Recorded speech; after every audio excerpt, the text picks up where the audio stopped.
turabashimiye bene data kandi Yesu ashimwe cyane. Ngiye tuvugana nitwa Munezero Espoir, ndi umuririmbyi muri korali kandi ndi umukozi w'Imana. Rero turabakiriye cyane kandi tubashimira kudukurikirana video y'indirimbo.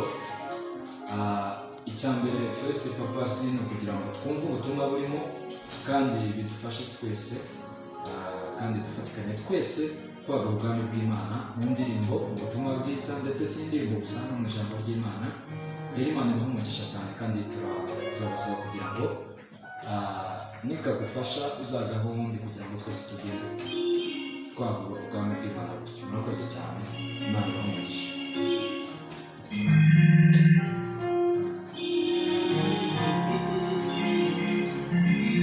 Inyuma yawe hari ingabo zishinzwe kukurwanirira, zoherejwe n'Imana itakwemera ko urengana.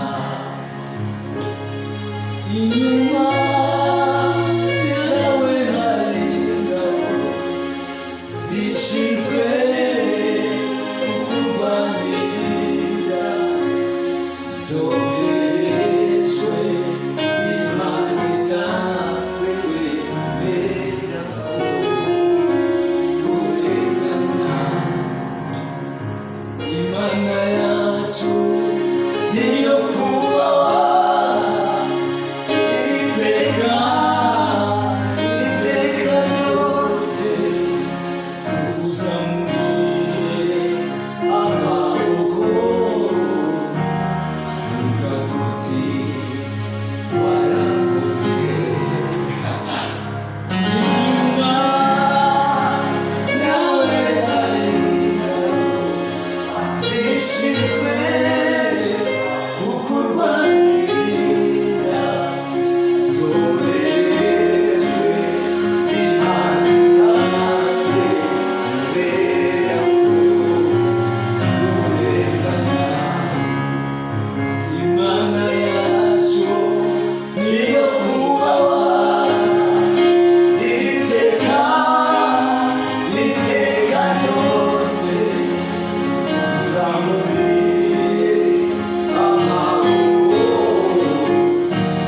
tuvuga tuti warakoze. Imbabazi z'Imana zihoraho, ntacyo nzatinya kuko ndi kumwe nawe. Kuko imbabazi z'Imana zihoraho, ntacyo nzatinya kuko ndi kumwe nawe.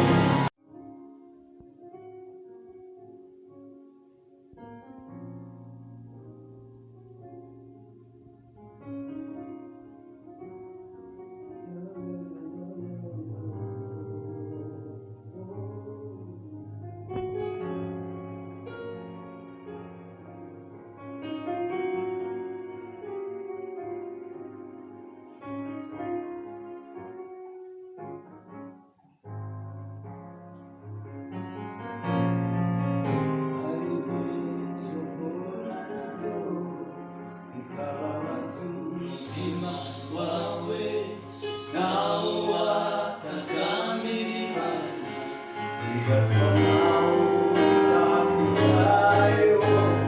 Kubaho bigasa ntacyo bikikubaye, yose ukireba nshuti. Unyuramo biruhije nshuti, n'igihe gikunda ibihoraho, bigatume udeshuka kureka Imana. Imana idahemuka, jya uyizera. Yasezeye